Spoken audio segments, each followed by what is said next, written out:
জাহাঙ্গীরনগর বিশ্ববিদ্যালয় ছাত্র সংসদ নির্বাচনে ভিপি নির্বাচিত হলেন স্বতন্ত্র প্যানেলের প্রার্থী আব্দুর রশিদ জিতু। তিনি জুলাই আন্দোলনের সমন্বয়ক ছিলেন। আর জিএস পদে জয়ী হয়েছেন শিবির সমর্থিত প্যানেলের মাজহারুল ইসলাম। জয়ের পর প্রতিক্রিয়ায় দলীয় লেজুর বৃত্তির রাজনীতিমুক্ত ক্যাম্পাস গড়ার আশ্বাস দেন ভিপি জিতু।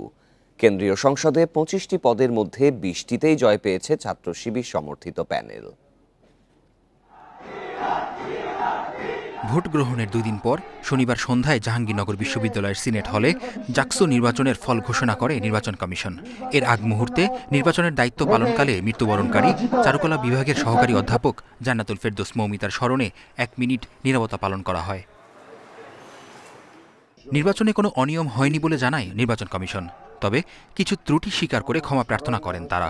২১টি হল সংসদের ফল ঘোষণা করেন রিটার্নিং কর্মকর্তারা। সর্বোচ্চ ৩,৯৩০ ভোট পেয়ে মোহাম্মদ মাজহারুল ইসলাম সাধারণ সম্পাদক হিসাবে নির্বাচিত হয়েছেন।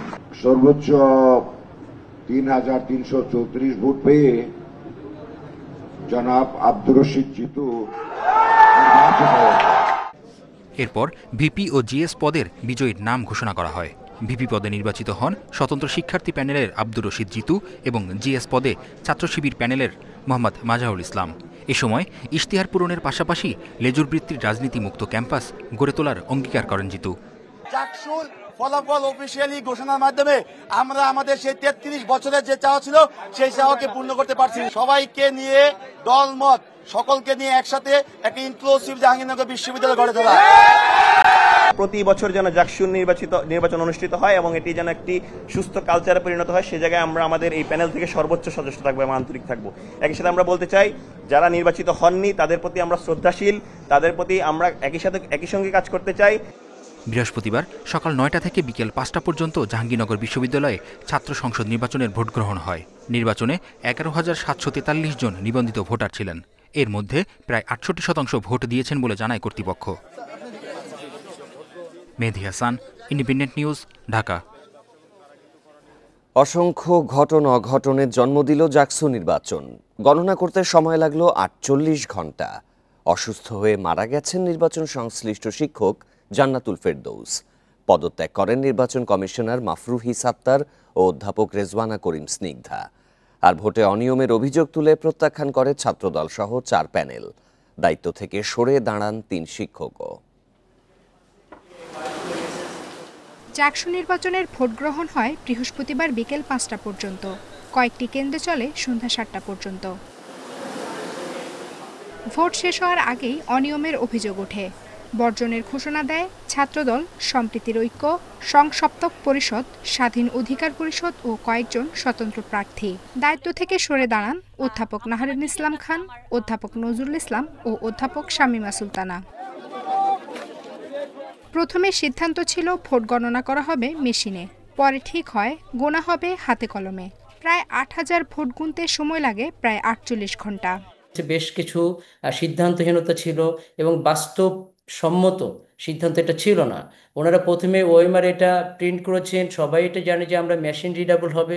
হঠাৎ করে ওনারা একদিন আগে সিদ্ধান্ত নিলেন না, এটা কাউন্ট করতে হবে। এর মধ্যে শুক্রবার অসুস্থ হয়ে মারা যান শিক্ষক জান্নাতুল ফেরদৌস। তখন অব্যবস্থাপনার অভিযোগে ভোট গণনা বন্ধ রাখা হয়।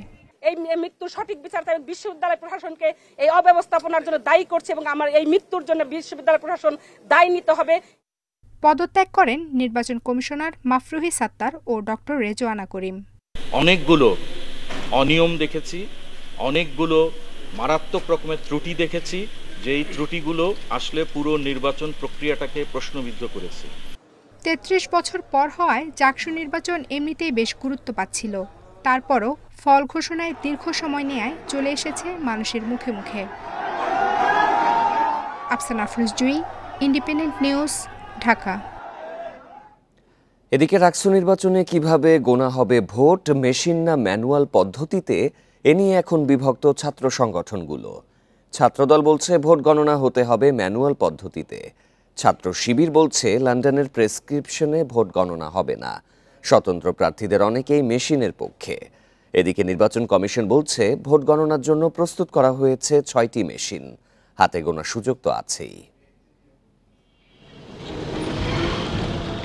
দীর্ঘ ৩৫ বছর পর অনুষ্ঠিত হতে যাচ্ছে রাজশাহী বিশ্ববিদ্যালয় কেন্দ্রীয় ছাত্র সংসদ রাকসু নির্বাচন।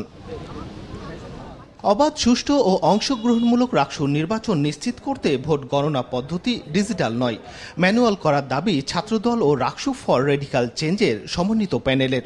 তারা বলছেন মেশিনে ডিজিটাল কারচুপির শঙ্কা রয়েছে, তবে ভিন্ন মত ছাত্র শিবিরের। ডাকসুতে যে বিতর্ক হয়েছে, জাকসুতে যে বিতর্ক হয়েছে, সেই বিতর্ক আমাদের রাকসুতে হোক। আমরা চাই একদম স্বচ্ছ এবং গ্রহণযোগ্য একটি ভোট গণনা হোক।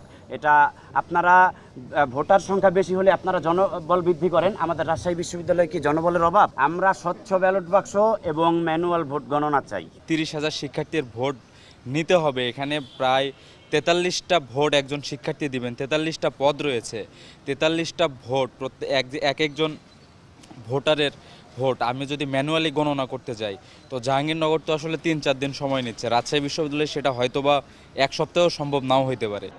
এদিকে স্বতন্ত্র প্রার্থীদের অনেকেই বলছেন মেশিনে ভোট গণনা করা হলে সময় কম লাগবে, স্বচ্ছতা বাড়বে। মেলুন আরেকটা সমস্যা আছে, সেটা হচ্ছে যে যদি শিক্ষকরা এটাকে কাউন্ট করে ভোটার করে, তাহলে আমাদের একটা যারা স্বতন্ত্র তাদের মধ্যে একটা সন্দিহান থেকে যায়। এই ডিজিটাল যুগে ম্যানুয়াল মেথডে ভোট গণনা পদ্ধতি এটা একদম অবান্তর একটা বিষয়। রাকসু নির্বাচন কমিশন জানিয়েছেন প্রতিটি মেশিন ঘন্টায় 800 থেকে 1200 ভোট গণনা করতে সক্ষম। ম্যানুয়ালি করলে কি হয় তা তো সবাই দেখছে, বাস্তব উদাহরণ জাহাঙ্গীরনগর বিশ্ববিদ্যালয় 3 দিন লাগছে, এখনও অমানবিক পরিশ্রম করে যাচ্ছে। আর এই যুগে এসে যারা এইগুলো বলে তারা বিজ্ঞানসম্মত কথা না। এটা রাকসু নির্বাচনে ভোটার সংখ্যা 28,303 জন। দীর্ঘ প্রতীক্ষিত এই নির্বাচন যেন কোনোভাবেই কলঙ্কিত না হয় তা নিশ্চিত করার দাবি ভোটারদের। Mustafizur Rahman, independent news, Rajshahi. রাজশাহী বিশ্ববিদ্যালয় কেন্দ্রীয় ছাত্র সংসদ রাকসু নির্বাচনে চূড়ান্ত প্রার্থী তালিকা ঘোষণা করা হবে আজ। এ নিয়ে আরও জানাতে রাজশাহী বিশ্ববিদ্যালয় থেকে যুক্ত হবেন সহকর্মী আহসান হাবিব অপু।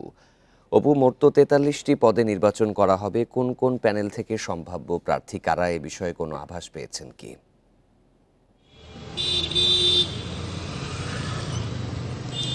রাকসু নির্বাচন ঘিরে আসলে যেই সময় যত গড়াচ্ছে, একদিকে যেমন শিক্ষার্থীদের মধ্যে উৎসাহ বাড়ছে, সেই সাথে শুরু থেকেই যে বিষয়টি আসছিল বারবার, এই যে নির্বাচন হবে কিনা, নির্ধারিত সময় হবে কিনা, ঠিকভাবে হবে কিনা, এই সব বিষয় নিয়ে যে সব প্রশ্ন উঠেছিল এটি কিন্তু পিছু ছাড়ছে না। এটি এখনকার সময়ে মূল আলোচনার বিষয় যে দফায় দফায় কিন্তু বিভিন্ন প্রসঙ্গ উঠে আসছে এবং বিভিন্ন বিষয়ে জটিলতা তৈরি হচ্ছে। সর্বশেষ যেটি ধরা হচ্ছিল যে রাকসু নির্বাচনে যেহেতু তারিখ নির্ধারিত হয়ে গেছে, 25 তারিখে নির্বাচন হবে এবং চূড়ান্ত ভোটার প্রার্থী তালিকা আজকেই ঘোষণা করা হবে। তো এখন হয়তো সবকিছুই স্বাভাবিকভাবে চলবে, কিন্তু এরই মধ্যে নতুন নতুন দাবিও উঠেছে। নতুন দাবি, এর মধ্যে ভোটার তালিকায় যে ব্যালট নম্বর সেটি নির্বাচন কমিশনের পক্ষ থেকে যেভাবে দেওয়া হচ্ছিল সেটি নিয়েও আপত্তি উঠেছে, যে কারণে আজকে বিকেলে লটারির মাধ্যমে প্রার্থীদের যে ব্যালট নম্বর সেটি চূড়ান্ত করা হবে বিভিন্ন সবগুলো পদে আলাদা আলাদাভাবে। এটিতে একটি সময়ের ব্যাপার, নতুন করে জটিলতা এসছে। নতুন জটিলতা যেটি যে জাহাঙ্গীরনগর এবং ঢাকা বিশ্ববিদ্যালয়ের নির্বাচনের পরে স্বাভাবিকভাবেই ধরা হচ্ছিল যে নির্বাচনে অবশ্যই এটি প্রযুক্তির মাধ্যমেই গণনা হবে, মেশিনের মাধ্যমে গণনা হবে, কিন্তু সেটি নিয়েও যেহেতু কালকে একটি জোরালো দাবি উঠেছে সাধারণ শিক্ষার্থীদের মধ্যে, এই সব কিছু মিলিয়ে কিন্তু এক ধরনের যখন উৎসব শুরু হওয়ার কথা তখনও এক ধরনের সংশয় তৈরি হয়েছে যে এই সব জটিলতা কাটাতে নির্বাচন কমিশন কতটা সহজভাবে করতে পারবে। আর নির্বাচনকে ঘিরে তারপরেও আমরা গতকালকে পর্যন্ত যেটি দেখেছি যে প্রার্থীদের মধ্যে এখনো প্রচারণা শুরু হওয়ার সময় শুরু হয়নি, কারণ আজকে চূড়ান্ত প্রার্থী তালিকা ঘোষণা করার পরই এটি শুরু হবে। কিন্তু তারপরেও তারা তাদের মতো করে একজন আরেকজনের সাথে যেটি গণসংযোগ করছেন, শিক্ষার্থীদের সাথে কুশল বিনিময় করছেন, তার মাধ্যমে নিজেদের পরিচিতি জানানোর চেষ্টা করছে। এখানে গতকালকে যেটি শেষ দিন ছিল নির্বাচনের মনোনয়নপত্র প্রত্যাহারের শেষ দিন, সেই দিন পর্যন্ত সেদিন 14 জনের মনোনয়নপত্র কেন্দ্রীয় যে সংসদ পরিষদ সেখানে 14 জনের মনোনয়নপত্র প্রত্যাহার করেছেন। এর মধ্যে 2 জন ভিপি প্রার্থী এবং একজন জিএস প্রার্থীও আছেন। সর্বশেষ আসলে ভিপি পদে 18 জন প্রার্থী আছেন, আর জিএস পদে 13 জন প্রার্থী এখন পর্যন্ত আছেন। তাদের নাম সহ সব প্রার্থীদের চূড়ান্ত তালিকা প্রকাশ করা হবে। আর এর বাইরেও এরই মধ্যে নির্বাচনে যেটি রাকসু নির্বাচনের 9টি প্যানেল ঘোষণা করা হয়েছে, আমরা জানতে পেরেছি আজকে আরেকটি প্যানেল ঘোষণা হতে পারে। আর নির্বাচন কমিশনের পক্ষ থেকে যেটা বলা হচ্ছে যে চূড়ান্ত প্রার্থী তালিকাটা মূলত কখন ঘোষণা করা হবে তার উপরে যেহেতু প্রচারণা শুরু হবে। কিছুক্ষণ আগে প্রধান রিটার্নিং কর্মকর্তা সেতাউর রহমান সাথে কথা হয়েছে, তিনি বলেছেন যে মূলত যেটি ব্যালট নতুনভাবে ব্যালট নাম্বার যেটি ভোটারদের প্রার্থীদের ব্যালট নাম্বার যেটি হবে সেই ব্যালট নাম্বারটি যেহেতু লটারির মাধ্যমে হবে, আজকে বিকেলে এটি লটারির মাধ্যমে হওয়ার পরে মূলত শেষ সময়ে বিকেলের নাগাদ নতুন করে যে চূড়ান্ত প্রার্থী তালিকা ঘোষণা করা হবে। এরপরেই রাকসু নির্বাচনের প্রচারণাও শুরু হবে এবং পরবর্তী ধাপগুলো সম্পর্কে নির্বাচন কমিশন নতুন করে কি সিদ্ধান্ত নেওয়া যায় সেসব বিষয়গুলো কিন্তু আলোচনায় আসবে। নিশ্চয়ই চূড়ান্ত প্রার্থী তালিকা প্রকাশ করার পর আপনার মাধ্যমে আমরা তা দর্শকদের জানাবো। ঐকমত্য কমিশনের সব প্রস্তাবে একমত হতে হবে এমন কোনো কথা নেই বলে মন্তব্য করেছেন বিএনপি নেতা সালাউদ্দিন আহমেদ। এদিকে ঐকমত্য কমিশনের সহসভাপতি আলী রিয়াজের দাবি, সংস্কারের রূপরেখা নাগরিক সমাজের মতামতে করা হলেও ভিন্নভাবে দেখানো হচ্ছে। শনিবার সকালে রাজধানীতে এক আলোচনা সভায় তারা এসব কথা বলেন। একই সাথে অবশ্যই যে কোনো একটি পদেই থাকতে পারবেন। শনিবার গুলশানে গণতান্ত্রিক বাংলাদেশের ভবিষ্যৎ, জনমানুষের ভাবনা ও প্রত্যাশা নিয়ে আলোচনা সভার আয়োজন করে বাংলাদেশ এন্টারপ্রাইজ ইনস্টিটিউট বিইআই। সরকারের উপরে মানুষের অনাস্থা ভরসার জায়গাটা কমছে। অনুষ্ঠানে রাজনীতি, বিচার, সংস্কার সহ বিভিন্ন বিষয়ে জরিপের ফলাফল তুলে ধরা হয়। বলা হয় দেশের 24 ভাগ মানুষ আগে নির্বাচন চায়, সংস্কারের পক্ষে 19 ভাগ, আর একই সঙ্গে দুটোই চান 57% মানুষ। 75টার ব্যাপারে একমত হয়েছে। পরে বর্তমান পরিস্থিতি ও আগামীর বাংলাদেশ গড়তে যেসব বিষয়ে অগ্রাধিকার দরকার সে সম্পর্কে মতামত তুলে ধরেন বিভিন্ন দলের নেতারা। নারীদের আসন যাতে 50 থেকে 100 হয় এবং এই 100 আসনে যাতে সরাসরি নির্বাচিত হয়ে নারীরা পার্লামেন্টে বসতে পারে। নিজেদের রাজনৈতিক লক্ষ্যকে সামনে আনতে গিয়ে যে এইখানে শক্তি ভারসাম্যে একক কোন শক্তির কর্তৃত্ব প্রতিষ্ঠা হয়নি। ঐকমত্য কমিশনের সহসভাপতি বলেন, প্রাতিষ্ঠানিক কাঠামো তৈরি ছাড়া দেশে গণতন্ত্র প্রতিষ্ঠা অসম্ভব। আমরা একটা গণতন্ত্রে উত্তরণের কথা বলছি। আমার কেন যেন মনে হচ্ছে যে আমাদের রাজনীতিবিদরা কম বেশি এই জায়গায় আটকে যাচ্ছেন, যেন একটা নির্বাচনই হচ্ছে উত্তরণে, গণতন্ত্রে উত্তরণের পথ। এদিকে বিএনপি নেতা সালাউদ্দিন আহমেদ জানান, সব প্রস্তাবে একমত হওয়ার বাধ্যবাধকতা আরোপের চেষ্টাকে ষড়যন্ত্র হিসেবে দেখছেন তিনি। এর পিছনে অন্য কোনো উদ্দেশ্য আছে কিনা যারা বলছে সেটাও আপনারা একটু বিশ্লেষণ করে দেখবেন, যে এই অনিশ্চয়তা সৃষ্টির মধ্য দিয়ে অন্য কোনো বিষয় সেখানে আড়ালে বলতে চাচ্ছে কিনা। অবাধ সুষ্ঠু নির্বাচনের জন্য রাজনৈতিক দলগুলোর সদিচ্ছার উপর গুরুত্ব দেন এ সংক্রান্ত কমিশনের প্রধান বদিউল আলম মজুমদার। এটা শুধু আমাদের সদিচ্ছা দরকার আমাদের রাজনীতিবিদদের। তারা এখন ছাত্র শিক্ষক সংগঠনগুলোকে বিলুপ্ত করে, অঙ্গ সহযোগী বিলুপ্ত করে তাদেরকে ছাত্র হইতে দেয়, শিক্ষক হইতে দেয়, প্রত্যেকের দায়িত্ব যাতে পালন করতে পারে। ভিন্নমত থাকলেও দেশের স্বার্থে ফ্যাসিবাদ বিরোধী সব দলকে সহনশীল হওয়ার আহ্বান জানান বক্তারা। গণভোটে তাদের রায় সরকারের পক্ষে আসলেও কিন্তু। জাহিদুল ইসলাম, ইন্ডিপেন্ডেন্ট নিউজ, ঢাকা। ফ্যাসিবাদ থেকে মুক্তি পেয়ে দেশে সাম্প্রদায়িক উগ্রবাদের সৃষ্টি হয়েছে বলে মন্তব্য করেছেন বিএনপি স্থায়ী কমিটির সদস্য গয়েশ্বর চন্দ্র রায়। শনিবার সকালে জাতীয় প্রেস ক্লাবে জুলাই বিপ্লব এবং আগামী গণতন্ত্র ভাবনা শীর্ষক এক আলোচনা সভায় এই মন্তব্য করেন তিনি। বলেন, এমপি বা মন্ত্রী হওয়ার জন্য নয়, মানুষের ভোটাধিকার আদায়ে নেতাকর্মীদের কাজ করতে হবে। স্বৈরাচার ও মৌলবাদের উত্থান ঠেকাতে নেতাকর্মীদের জনগণের জন্য রাজনীতি করার আহ্বান জানান তিনি। একটি দল বেহেশতের টিকিট বিক্রি করছে উল্লেখ করে তিনি বলেন, যারা তাদের সঙ্গে থাকবে না তারা দোজখে যাবেন। সরকার সংস্কারের গান গাইতে গাইতে কুসংস্কার করে ফেলছে বলেও মন্তব্য করেন তিনি। বলেন, সংস্কারের জন্য সরকার বিদেশ থেকে লোক ভাড়া করে এনেছে। এ সময় পিআর পদ্ধতিরও সমালোচনা করেন বিএনপির এই নেতা।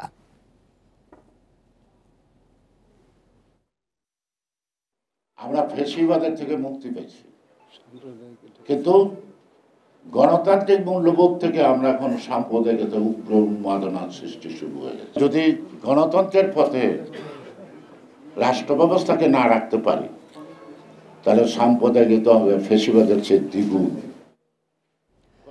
বিএনপি দেশ পরিচালনার সুযোগ পেলে প্রাণী সংরক্ষণ আইন সংস্কার করার আশ্বাস দিয়েছেন বিএনপির ভারপ্রাপ্ত চেয়ারম্যান তারেক রহমান। শনিবার রাজধানীর চীন-মৈত্রী আন্তর্জাতিক সম্মেলন কেন্দ্রে দিনব্যাপী পোষা প্রাণী মেলায় একথা জানান তিনি। মেলায় প্রাণীর চিকিৎসায় বিশেষ হাসপাতাল করার দাবি জানান আয়োজক ও প্রাণীপ্রেমীরা। পুরান ঢাকায় ঘোড়া চড়ার প্রশিক্ষণ দেন আসিফ। ভারতীয় প্রজাতির 4টি ঘোড়া এনেছেন মেলায়। আগারগাঁও চীন-মৈত্রী সম্মেলনে দিনব্যাপী পোষা প্রাণীর মেলায় তাকে ঘিরে দর্শনার্থীর ভিড়। বিক্রি কিনে করে থাকি, রাইডিং স্কুল আছে, যারা রাইডিং শিখতে চায় তারা আসে আমার এখানে। সরাইল গ্রেহাউন্ড কুকুর বেশ জনপ্রিয়। দারুণ প্রভুভক্ত এই প্রজাতিটি এখন খামারে উৎপাদন হচ্ছে। ইন্ডিয়ান আর্মিরা যে এটাকে আর কি লালন পালন করে সিকিউরিটির জন্য, ঠিক আছে। বিশিষ্ট হচ্ছে এটা খুব বিশ্বাসী প্রাণী একটা, ঠিক আছে, খুব কেয়ারফুল সিকিউরিটি দেয়। মেলার অন্যতম চমক জার্মান শেফার্ড। গৃহপালিত এই কুকুর এখন অনেকেই শখের বশে পুষছেন। বিদেশি প্রজাতির ম্যাকাও কাকাতুয়ার জমায়েত ঘটেছে মেলায়। এই পাখি দেখলাম, কুকুর দেখলাম, ঘোড়া দেখলাম, আর অনেক নতুন নতুন প্রাণী দেখলাম যেগুলো হলো গিয়ে বাসায় পালা যাবে না, এরকম অনেক সুন্দর। অসুস্থ হয়ে পড়লে এদের নিয়ে আমরা অনেক টেনশনে পড়ে যাই। দেন ডাক্তার, তেমন কোনো ডাক্তার বা কোনো কিছু নাই, তো এদের জন্য একটা ভালো মেডিকেল করা উচিত। দেশি প্রাণী চিকিৎসার জন্য বিশেষ উদ্যোগ নেওয়ার দাবি জানান আয়োজকরা। বিড়াল সহ বন্য প্রাণী, হাতি থেকে বাঘ, তাদের যাতে কোনো ক্রাইসিসে পড়তে না হয়, যেখানেই এই সমস্যাটা হবে সেখানে আমরা ছুটে যাব। এটা অস্থায়ী ভবনে হবে, সে হসপিটালে আপনার যত রাতে যখনই হোক আপনারা কল দিলে কোনো পশু পাখি কোথাও আহত হয়ে পড়ে আছে সংবাদ দিলে আমরা এই অ্যাম্বুলেন্সে করে তাদের নিয়ে এসে সুচিকিৎসা দেব। মেলায় আমরা বিএনপির পরিবারের পক্ষ থেকে অনুষ্ঠিত হয় আলোচনা সভা। লন্ডন থেকে যোগ দেন বিএনপির ভারপ্রাপ্ত চেয়ারম্যান তারেক রহমান। তিনি জানান, রাষ্ট্র পরিচালনার দায়িত্ব পেলে প্রাণী রক্ষার আইনগুলো যুগোপযোগী করা হবে। ইনশাআল্লাহ জনগণের রায় বিএনপি রাষ্ট্র পরিচালনার সুযোগ পেলে পশু পাখি, বন্য প্রাণী তথা বাস্তুতন্ত্রের নিরাপত্তার জন্য এই আইনগুলোকে আমরা ইনশাআল্লাহ সময় উপযোগী করব। আলোচনা সভা শেষে প্রাণী রক্ষা অবদানের জন্য জেলা পর্যায়ে স্বেচ্ছাসেবকদের পুরস্কৃত করা হয়। Shahriar Anirban, independent news, Dhaka. সিলেটে পাথর লুটকাণ্ডে বিএনপির পদ হারানো শাহাবুদ্দিনকে গ্রেপ্তার করেছে র্যাব। শনিবার রাত 11টার দিকে নগরীর কুমারপাড়া এলাকা থেকে তাকে গ্রেপ্তার করা হয়। র্যাবের পাঠানো বিজ্ঞপ্তিতে বলা হয়, গত 1 বছরে কোম্পানিগঞ্জ ও গোয়াইনঘাট উপজেলা থেকে অবৈধভাবে বিপুল পরিমাণে পাথর উত্তোলন করা হয়। এই ঘটনা নিয়ে গণমাধ্যমে সংবাদ প্রকাশ হলে দেশব্যাপী তোলপাড় সৃষ্টি হয়। পরবর্তীতে সাদা পাথর লুটের ঘটনায় দায়ীদের গ্রেপ্তারে গোয়েন্দা তৎপরতা জোরদার করে র্যাব 9। এরই ধারাবাহিকতায় গোপন সংবাদের ভিত্তিতে অভিযান চালিয়ে পাথর লুটপাটে অভিযুক্ত অন্যতম মূল হোতা শাহাবুদ্দিনকে গ্রেপ্তার করা হয়। তাকে কোতোয়ালি থানায় হস্তান্তর করেছে র্যাব। গত 11 আগস্ট পাথর লুটপাটে জড়িত থাকার অভিযোগ ওঠায় কোম্পানিগঞ্জ উপজেলা বিএনপির সভাপতি শাহাবুদ্দিনের পদ স্থগিত করে দলটি।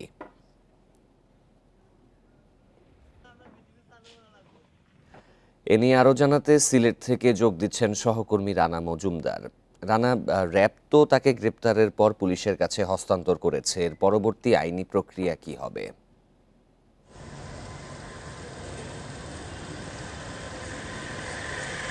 দেখুন, মূলত গতকালকে কিন্তু এই যে শাহাবুদ্দিন তাকে কিন্তু গ্রেফতার করা হয় এবং র্যাব তাকে আসলে র্যাব 9 তাকে মূলত গ্রেফতার করেছে এবং র্যাবের সাথে কথা বলে আমরা যে বিষয়টি জানতে পেরেছি, মূলত বেশ আগে থেকেই কিন্তু তাকে আসলে নজরদারির মধ্যে আনার চেষ্টা করা হয়েছিল এবং বিভিন্ন আসলে গোপন সংবাদ পাশাপাশি বিভিন্ন সোর্স কাজে লাগিয়ে কিন্তু র্যাব এই কাজটি করতে পেরেছে এবং তাকে মূলত খনিজ সম্পদ ব্যুরোর যে মামলা হয়েছিল কোম্পানিগঞ্জ থানায়, সেই মামলায় তাকে মূলত আটক করা হয়েছে এবং তাকে পরবর্তীতে কিন্তু কোতোয়ালি থানাতে, সিলেটের কোতোয়ালি থানাতে সেখানে কিন্তু তাকে হস্তান্তর করা হয়েছে এবং এর পরবর্তী যে প্রক্রিয়াটি সেটি মূলত আসলে তাকে কোর্টে তোলা হবে এবং আইনগত যে অন্যান্য প্রক্রিয়াগুলো রয়েছে সেই প্রক্রিয়াগুলো কিন্তু সম্পন্ন করা হবে।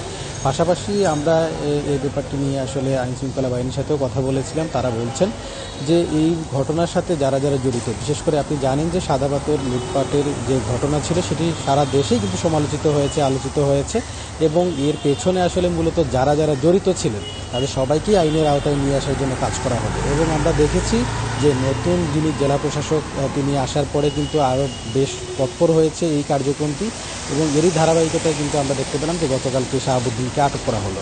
এবং এই ক্ষেত্রে আরেকটি বিষয় উল্লেখ করা প্রয়োজন, আমরা এর আগে যে বিষয়গুলো দেখেছিলাম যে অনেক ক্ষেত্রে শ্রমিকদেরকে আটক করা হয়েছে কিংবা গাড়ি জব্দ করা হয়েছে, মালামাল জব্দ করা হয়েছে, কিন্তু এবারই আমরা দেখলাম যে আসলে বিএনপির তিনি কিন্তু সদ্য বহিষ্কৃত একজন নেতা এবং বিএনপি থেকেও কিন্তু তার যে অভিযোগগুলো ছিল সেই অভিযোগের সুস্পষ্ট প্রমাণ থাকা সাপেক্ষে কিন্তু তাকে আসলে উপজেলা বিএনপির পদ থেকে তাকে বহিষ্কার করা হয় এবং সেই ক্ষেত্রে কিন্তু তাকে গতকালকে আটক করা হলো।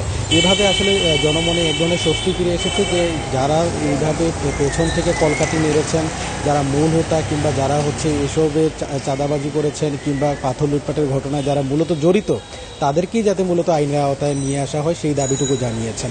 আরেকটি বিষয় হচ্ছে যে আমরা এর আগেও দেখেছি যে বিভিন্ন জায়গায় কিন্তু এই যে সাদা পাথরের লুটপাটের যে পাথরগুলো ছিল সেগুলো কিন্তু বিভিন্ন জায়গায় পাওয়া গেছে, পুকুরে পাওয়া গেছে, কারো বাড়িতে পাওয়া গেছে। এবং শাহাবুদ্দিনের ব্যাপারে যদি আরেকটি তথ্য দিই, তিনি কিন্তু সরকারি 150 একর জায়গা তিনি দখল করে রেখেছিলেন এরকম একটি অভিযোগ পাওয়া গিয়েছিল এবং সেখানে মূলত তিনি বেশ কয়েকটি কাঁসার মিল, পাথর ভাঙার যে মেশিনগুলো রয়েছে, পাথর ভাঙার যে মিলগুলো রয়েছে সেগুলো কিন্তু সেখানে তিনি বসতে দিয়েছিলেন এবং সেখান থেকেও কিন্তু তিনি মাসুয়ারা আদায় করতেন। এভাবে তার বিরুদ্ধে কিন্তু নানা অভিযোগ ছিল। তো সেক্ষেত্রে তার আটকের পর সবাই কিংবা সচেতন নাগরিক সমাজ কিংবা পরিবেশবাদী যারা রয়েছেন তারা বলছেন যে যারা এই সাদা পাথর লুটপাটের ঘটনায় আরও যারা জড়িত রয়েছেন তাদেরকেও যাতে দ্রুত চিহ্নিত করা হয় এবং তাদেরকেও যাতে দ্রুত আইনের আওতায় নিয়ে আসা হয়। এবং আমরা দেখেছি যে আসলে জেলা প্রশাসন এবং উপজেলা প্রশাসন এখন বেশ তৎপর ভূমিকা পালন করছে এবং তাদের এই তৎপরতার কারণে এখন অনেকটাই কিন্তু আসলে বলা যায় যে পাথর লুটপাটের কোনো ঘটনা এই মুহূর্তে সাদা পাথর কিংবা জাফলং কেন্দ্রিক কোনো ঘটনাই ঘটছে না প্রাথমিকভাবে এটি মনে হচ্ছে। তবে আরেকটি বিষয় এখানে উল্লেখযোগ্য যে আসলে এই যে পাথরগুলো লুটপাট হয়েছে সেগুলো পুনঃস্থাপনের প্রক্রিয়া কিন্তু শুরু হয়েছিল এবং সেগুলোও চলেছে। তবে এখানে আসলে সুন্দরভাবে যাতে এই পাথরগুলো বেচানো হয় এবং পুনঃপ্রতিস্থাপন করা হয় সেই দাবিটুকু জানিয়েছেন কিন্তু পর্যটন সংশ্লিষ্টরা। তো সবকিছু মিলিয়ে এই ছিল আমার কাছে সবশেষ। সিলেট থেকে জানাচ্ছিলেন সহকর্মী রানা মজুমদার। সংসদীয় আসন পুনর্বিন্যাসের প্রতিবাদে ফরিদপুরের ভাঙ্গায় ঢাকা খুলনা ফরিদপুর বরিশাল মহাসড়ক অবরোধ ও পাবনার বেড়ায় সকাল সন্ধ্যা হরতাল চলছে। শুরুতে ফরিদপুরের সড়ক পরিস্থিতির খবর জানাতে যোগ দিচ্ছেন সহকর্মী এস.এম. মাসুদুর রহমান। মাসুদুর, এই যে অবরোধটি সেটি কখন থেকে শুরু হয়েছে? বেশ কিছু জরুরি সেবা তো এর আওতা মুক্ত থাকছে, সড়কের পরিস্থিতি এই মুহূর্তে কেমন দেখা যাচ্ছে? আসন পুনর্বিন্যাসের দাবিতে ফরিদপুরের ভাঙ্গা উপজেলার আলগী এবং হামিরদী এই দুইটি ইউনিয়নকে পার্শ্ববর্তী একটি আসনের সাথে সংযুক্ত করার পর থেকেই এই ইউনিয়নের বাসীরা তারা বিক্ষোভের ডাক দেয়। গত তৃতীয় দফায় আজকে পঞ্চম দিনের মতো এই সড়ক অবরোধ করা হচ্ছে। ফরিদপুরের ভাঙ্গা উপজেলার পুকুরিয়া, আলগী, হামিরদী এবং মনসুরাবাদ বিভিন্ন বাস স্টেশনে তারা গাছের গুঁড়ি ফেলে টায়ার জ্বালিয়ে সড়ক অবরোধ করছে। আজ সকাল 6টা থেকে তারা আবারও 3 দিনের লাগাতার সড়ক অবরোধের ঘোষণা দেওয়ার পর সকাল থেকে সে সড়কগুলোতে টায়ার জ্বালিয়ে এবং গাছের গুঁড়ি ফেলে মহাসড়ক অবরোধ করে। এখন আমি দাঁড়িয়েছি ফরিদপুরের ভাঙ্গা উপজেলার পুকুরিয়া বাস স্ট্যান্ডে, যেখানে দেখা যাচ্ছে যে টায়ার জ্বালিয়ে এবং গাছের গুঁড়ি ফেলে তারা সড়ক অবরোধ করেছে, যে কারণে দক্ষিণ পশ্চিম অঞ্চলের 21 জেলার সাথে যোগাযোগ বিচ্ছিন্ন হয়ে আছে।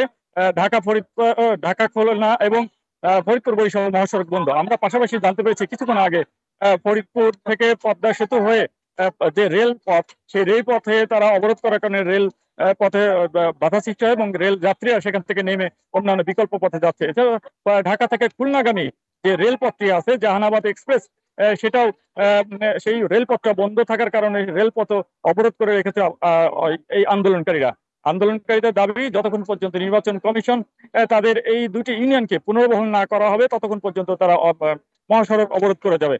সকাল সন্ধ্যা এই অবরোধ চলবে আগামী 3 দিন, এমনটি জানিয়েছে স্থানীয় বিক্ষোভকারীরা। পাশাপাশি স্থানীয় প্রশাসন, পুলিশ প্রশাসন সহ সকলেই অবস্থান করছেন যে যদি কোনো অনাকাঙ্ক্ষিত ঘটনা ঘটে এবং বিশৃঙ্খল এবং যানমাল রক্ষার্থে তারা রাজপথে কাজ করবে। তারা বিশৃঙ্খল পরিবেশ এড়িয়ে শান্তিপূর্ণ অবস্থান নিতে আন্দোলনকারীদের অনুরোধ করেছে। পাশাপাশি সম্ভব হলে তারা এই অবরোধ প্রত্যাহার করার দাবি অনুরোধ করেছেন। কিন্তু স্থানীয়দের দাবি যতক্ষণ পর্যন্ত নির্বাচন কমিশন এবং অন্তর্বর্তী সরকার তাদের এই দাবি পূরণ না করবে ততক্ষণ পর্যন্ত তারা মহাসড়ক থেকে উঠবে না।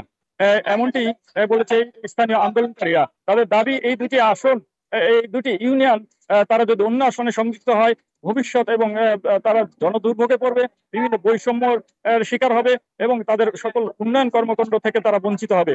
যে কারণে তাদের প্রাণের দাবি হয়ে এবং তাদের অস্তিত্বের দাবি এই দুটি ইউনিয়নকে আবার পুনর্বহাল করা, যে কারণে তারা মহাসড়ক অবরোধ করে তাদের দাবি পূরণের জন্য অব্যাহতভাবে চেষ্টা করে যাচ্ছে।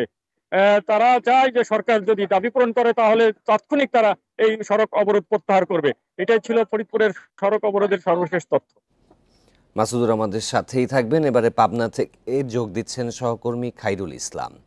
খাইরুল, পাবনাতে তো সকাল সন্ধ্যা হরতালেরই ডাক দেওয়া হয়েছে। এই মুহূর্তে সেখানকার পরিস্থিতি কেমন, আর স্থানীয় জনগণ কি বলছেন? আসলে আমি এখানে সকাল থেকে এসে দেখছি যে সকাল 8টা থেকে এখানে যে হরতাল পালিত হচ্ছে, সকাল থেকে সন্ধ্যা পর্যন্ত আজকের এই হরতাল চলছে। আমি এখন অবস্থান করছি পাবনার বেড়া যে উপজেলায় আজকে সকাল সন্ধ্যা হরতালের আহ্বান করা হয়েছে। এখানে আপনি দেখতে পাবেন যে ঢাকা পাবনা যে মহাসড়ক রয়েছে এখানে টায়ার জ্বালিয়ে আবার রাস্তায় গাছের গুঁড়ি ফেলে কিন্তু হরতালকারীরা তারা হরতাল পালন করছে এবং সকাল থেকে এটি শুরু হয়েছে। আর এদিকে কিন্তু শুধু ঢাকা পাবনা মহাসড়ক নয়, আপনি জানেন যে বেড়া সাতিয়ার এই সড়কটি কিন্তু যান চলাচল বন্ধ করে দিয়েছে গাছের গুলি ফেলে এই হরতালকারীরা। পাশাপাশি এখানে পুলিশের কর্মকর্তারা আছেন এবং এখানে তারা বলছেন যে তারা যেন শান্তিপূর্ণভাবে এই হরতাল পালন করে সেদিকে তারা সজাগ রয়েছে এবং তাদেরকেও যারা হরতাল পালন করছে তাদেরকে কিন্তু আহ্বান করছেন যেন কোনো অপ্রীতিকর ঘটনা যেন না ঘটে। আর আপনি একটি বিষয় জানিয়ে রাখি যে পাবনা 1 যেটি বেড়া আংশিক সাতিয়া সংসদীয় আসন পুনর্বহালের দাবিতে কিন্তু পাবনার এই বেড়া উপজেলায় আজকে সকাল সন্ধ্যা হরতালের আহ্বান করা হয়েছে এবং একদিনে এই হরতাল পালিত হবে এবং এই দাবি তাদের যদি মানা না হয় তারা আগামীতে আরো বৃহত্তর কর্মসূচি ডাক কিন্তু দিয়েছেন। আর এই আন্দোলনকারী বলছেন যে এখানে কিন্তু পাবনার এই নৌ যে রুট রয়েছে সেটিও কিন্তু তারা বন্ধ করে দেবেন, এমনটি কিন্তু তারা হুঁশিয়ারি উচ্চারণ করে বলছেন। আর গত 7 তারিখে এই এখান থেকে কিন্তু পাবনা 1 আসনের আলাদা করা বিষয় হয়েছে বিষয়ে কিন্তু তারা 7 তারিখে একটি কিন্তু কর্মসূচি পালন করে এবং সেই 7 তারিখ কর্মসূচিতে তারা এই হরতালের কিন্তু আহ্বান করে। অর্থাৎ যে পাবনার এই বেড়া উপজেলা যে সাথিয়ার সাথে সংযুক্ত ছিল এবং সেটি বিভক্ত করে পাবনার বেড়াকে সুজানগরের মধ্যে আসলে দেওয়ার কারণেই কিন্তু পাবনার এই বেড়ার মানুষ কিন্তু ফেসে উঠেছে এবং তাদের একটি দাবি যে তাদের বেড়া এবং সাথিয়ার সঙ্গে যে সংযুক্ত ছিল সেটি করা না হলে তারা আরো বৃহত্তর কর্মসূচি পালন করবেন, এমনটি কিন্তু তারা জানিয়েছেন। আপনি দেখতে পাচ্ছেন যে পাবনা ঢাকা মহাসড়কের এই বেড়ার সিএনবি মোড়ে যেখানে কিন্তু অসংখ্য হরতালের সমর্থনকারীরা তারা কিন্তু টায়ার এবং গাছের গুলি কিন্তু অবরোধ সৃষ্টি করেছে, যে ফলে কিন্তু ঢাকা পাবনা মহাসড়ক সম্পূর্ণ কিন্তু অচল হয়ে পড়েছে। এই ছিল আমার কাছে পাবনার বেড়া থেকে হরতালের সর্বশেষ। দাবিতে হরতাল এবং অবরোধ কর্মসূচি চলছে। ফরিদপুর ও পাবনা থেকে জানাচ্ছিলেন সহকর্মীরা। তাপমাত্রা বৃদ্ধি পেলেই মেঘ বিস্ফোরণের মাত্রা বেড়ে যায় 10 ভাগ। অল্প সময়ে বেশি বৃষ্টিতে প্লাবিত হয় সমতলের এলাকা। আবহাওয়াবিদরা বলছেন মেঘ বিস্ফোরণ নতুন এক দুর্যোগ, অথচ এর পূর্বাভাস দেয়া সম্ভব নয়।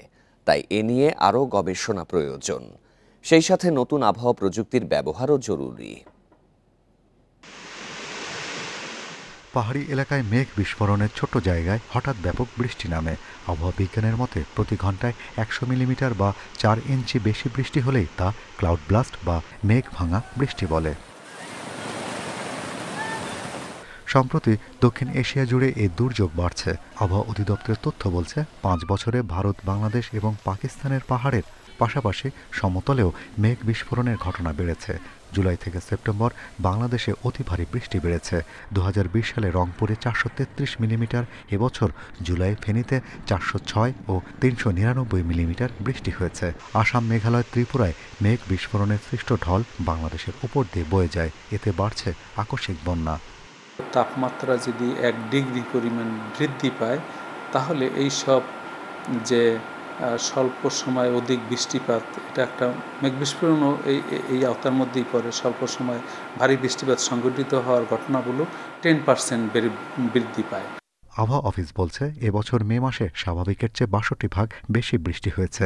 জুলাই জুড়ে ২৩ ভাগ বাড়লেও আগস্টে ছিল স্বাভাবিক বৃষ্টি। তবে সেপ্টেম্বরে বঙ্গোপসাগরে একটি নিম্নচাপ সৃষ্টি হতে পারে, এতে আবারও অতি ভারী বৃষ্টির শঙ্কা রয়েছে। তবে ঝড় বৃষ্টির পূর্বাভাস দেয়া গেলেও মেঘ বিস্ফোরণের পূর্বাভাস দেয়া সম্ভব নয়। 5টি রাডার যদি পুঙ্খানুপুঙ্খভাবে আমরা চালাতে পারি, তাহলে ক্লাউড বাস্ট সহ অন্য ফেনোমেনা যেটি স্বল্প সময়ের মধ্যে সংঘটিত হয়, পূর্বাভাসের ক্ষেত্রে যুগোপযোগী ভূমিকা পালন করা যাবে। দরকার শুধু অত্যাধুনিক যন্ত্রপাতি, ইন্টিগ্রেশন এবং ক্যাপাসিটি বিল্ডিং বা স্কিল্ড আবহাওয়া বিজ্ঞানী। এদিকে অতি ভারী বৃষ্টির প্রভাবে মঙ্গলবার নাগাদ তিস্তা, ধরলা, দুধকুমার নদীর পানি বিপদসীমার ওপরে যেতে পারে। এর আশেপাশে নিম্নাঞ্চলে সাময়িক বন্যার পূর্বাভাস দিয়েছে বন্যা সতর্কীকরণ কেন্দ্র। Shahriar Anirban, independent news, Dhaka. খাগড়াছড়ির অন্যতম পর্যটন কেন্দ্র রিসাং ঝর্ণায় যাওয়ার জন্য নতুন সড়ক নির্মাণের 4 মাসের মধ্যেই ধসে পড়েছে। বন্ধ করে দেয়া হয়েছে পর্যটকবাহী জিপ ও পিকআপ চলাচল। স্থানীয়দের অভিযোগ, নিম্নমানের নির্মাণ সামগ্রী ব্যবহার ও স্থানীয় সরকার বিভাগের গাফিলতির কারণেই এই দশা। অন্যদিকে এলজিইডির দাবি, অর্থ বরাদ্দ কম থাকায় যথেষ্ট টেকসই করা যায়নি সড়ক। সবুজ পাহাড়ের মাঝে দৃষ্টিনন্দন ঝর্ণার কলতান। খাগড়াছড়ির মাটিরাঙ্গায় রিছাং ঝর্ণা দেখতে দেশের নানা প্রান্ত থেকে আসেন পর্যটকরা। সেখানে যাতায়াতের সড়কটি পাকা করা হয় এবছরের মার্চে, কিন্তু 4 মাস না পেরোতেই জুলাই মাসে বেশ কয়েকটি স্থানে দেখা দেয় ফাটল ও ধস। ঝুঁকি এড়াতে পর্যটকবাহী জিপ ও পিকআপ চলাচল বন্ধ করে দেয় কর্তৃপক্ষ। এতে ভোগান্তিতে পড়েছেন স্থানীয় লোকজন ও পর্যটকরা। নিম্নমানের নির্মাণ সামগ্রী ব্যবহার ও কাজে গাফিলতির উঠেছে অভিযোগ। বিভিন্ন জায়গায় ভাঙার কারণে আমাদের পর্যটকরা গাড়ি নিয়ে যেতে পারছে না, কষ্ট হচ্ছে বিভিন্ন কারণে। আমরা গাড়ি নিয়ে ঢুকতে পারি না। আপনার আরেকটা গাড়ি আসলে ওদিকে ওভারটেক করার কোনো জায়গা নাই ওখানে। প্রকল্পে বরাদ্দ কম থাকায় টেকসই সড়ক ও গার্ডওয়াল নির্মাণ সম্ভব হয়নি স্বীকার করেন এলজিইডির নির্বাহী প্রকৌশলী। আমরা যে বাজেটের মধ্যে ছিল ওইগুলো কাজ করেছি, কিন্তু বড় বড় ওয়ালগুলো যেগুলো আমাদের ওই ইয়ের মধ্যে সম্ভব ছিল না, আমরা আলাদাভাবে প্রেরণ করেছি ইমার্জেন্সি মেনটেন্যান্সের জন্য। সড়কটি দ্রুত ঠিক করা না হলে দুর্ঘটনার ঝুঁকি রয়েছে বলছেন স্থানীয়রা। জনদুর্ভোগ কমাতে দ্রুত ব্যবস্থা নেওয়ার আশ্বাস জেলা প্রশাসকের। ঝুঁকিপূর্ণ অবস্থা তৈরি হয়েছে, এ বিষয়ে আমরা এলজিইডির দৃষ্টি আকর্ষণ করে আমরা যোগাযোগ করেছি। আমরা আশ্বস্ত হয়েছি যে এই বিষয়ে খুব শীঘ্রই কাজ শুরু হবে। এর মাধ্যমে সেই মেরামতগুলো সম্পন্ন হলে আমি মনে করি যে এখন যে যোগাযোগের যে সমস্যা তৈরি হচ্ছে সেটি সমাধান হয়ে যাবে। রিছাং ঝর্ণায় প্রতি বছর বেড়াতে যান অন্তত 50,000 পর্যটক। এবছর 51,56 লাখ টাকা ব্যয়ে 1.5 কিলোমিটারের বেশি দীর্ঘ সড়ক নির্মাণ করে এলজিইডি। Independent news. ভোররাতে মাত্র 2 ঘন্টায় বেচা কেনা হয় কয়েক কোটি টাকার মাছ। আলো ফোটার আগেই শেষ হয় লেনদেন। হাজীগঞ্জের ধেররা মৎস্য আড়তে চাঁদপুর ছাড়াও আশপাশের বিভিন্ন জেলার ক্রেতা বিক্রেতারা আসেন নানা প্রজাতির তাজা দেশি মাছের খোঁজে। আড়ত থেকে প্রতিদিন মাছের চালান যায় রাজধানী সহ সারা দেশে। এদিকে মামলার কারণে বন্ধ আছে আড়তের ইজারা। এতে রাজস্ব হারাচ্ছে পৌর কর্তৃপক্ষ। সূর্য ওঠার আগেই ক্রেতা বিক্রেতার উপস্থিতিতে জমজমাট হয়ে ওঠে হাজীগঞ্জের ধেররা মৎস্য আড়ত। বিভিন্ন জেলা থেকে মাছ নিয়ে বিক্রেতা ও জেলেরা আসেন ধেররার 30টি আড়তে। এখান থেকে মাছ সংগ্রহ করেন দেশের বিভিন্ন প্রান্তের পাইকাররা। ভোররাতে তাজা মাছের জন্য আড়তে আসেন ব্যবসায়ীরা। এক একটি আড়তে দৈনিক 5 থেকে 10 লাখ টাকার মাছ কেনা বেচা হয়। আর ভোরের আলো ফোটার আগেই শেষ হয় সব লেনদেন। আড়ত ঘিরে 5 শতাধিক শ্রমিক সহ 3000 মানুষের কর্মসংস্থান হচ্ছে। অন্যান্য বাজার চেয়ে একটু কম পাওয়া যায়, এই জন্য আমরা এখানে আসি। আমরা লক্ষ্মীপুর থেকে আসি। আমরা দৈনিক 50-60 হাজার টাকার মাছ কিনে আবার আমরা ওখানে নিয়ে পাইকারি সেল করে দিই। বিভিন্ন পাইকাররা যে অনেক মাছ ওঠে, আমি সাধারণত সাদা মাছ কিনি, যেটা বলতে রুই, কাতলা, তেলাপিয়া, ফাঙ্গাস। এখানে 4টা 4:30টার দিকে পৌঁছাই। এখানে বাজার শেষ হয়ে যায় আপনার 6টার দিকে। মাছ নিয়ে গিয়ে চান্দিনার থেকে, কুমিল্লার থেকে, নবাবপুর থেকে, তারপরে শরীদপুর থেকে, সাতক্ষীরার থেকে। 2010 সালের শুরুর পর 3 বছর আড়তটি ইজারা দেয় পৌর কর্তৃপক্ষ। তবে ব্যবসায়ীদের মামলার কারণে বর্তমানে স্থগিত আছে ইজারা প্রক্রিয়া। নিয়ম স্টেট লাইসেন্স দেওয়ার কথা সেটা আমরা দেই, আর বাড়তি যদি কোনো টাকা নেওয়ার কোনো সিদ্ধান্ত সরকার নেয় তাহলে আমরা যারা ব্যবসায়ী আছি তারা অত্যন্ত ক্ষতিগ্রস্ত হই। মামলা জনিত কারণে আসলে আমরা এখন বর্তমানে ইজারা স্থগিত রেখেছি। আমাদের কাছ থেকে তারা যে ট্রেড লাইসেন্সটি নিয়েছিল সেটির কার্যক্রম এখন স্থগিত আছে, আমরা এখন ট্রেড লাইসেন্স তাদের দিচ্ছি না। আড়তদাররা জানান প্রতি ব্যবসায়ীর কাছ থেকে 500 টাকা করে জমা নেয় মালিক সমিতি। এছাড়া আড়তের প্রহরী ও পরিচালনার জন্য প্রতিদিন নেওয়া হয় 50 টাকা। Independent news. এই ছিল বিরতিহীন সংবাদে, আমন্ত্রণ পরের আয়োজনে।